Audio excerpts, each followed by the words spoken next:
That night he saw a room in his house that didn't exist yesterday. Ethan had only been living in his new house for 2 weeks.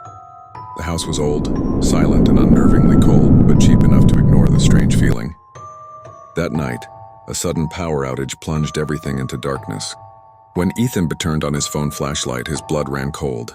In the hallway, where there had always been a plain wall, stood an old wooden door. A door he had never seen before. His heartbeat thudded in his ears. Still, curiosity pulled him forward. He grabbed the icy handle and slowly pushed it open. The door creaked loudly.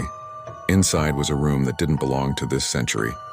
Dust floated thick in the damp air. The smell was rotten, old, forgotten.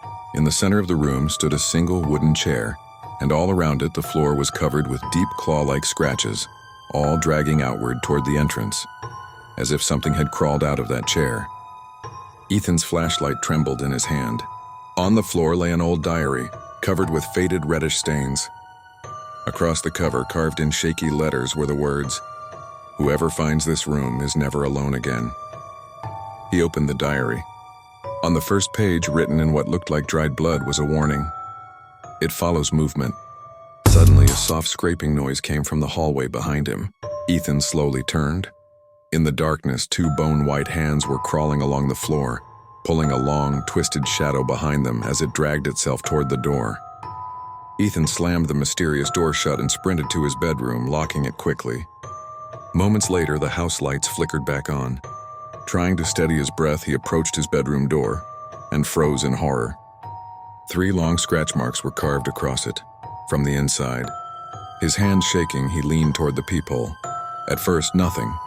Then suddenly, 2 bright ice-white eyes opened directly in front of him. The diary's warning echoed through his mind. It follows movement. The lights went out once more, and something began sliding under his bedroom door, slowly, deliberately, entering the room. Some places are hidden for a reason. Curiosity can open doors you were never meant to find. Some rooms should never be found.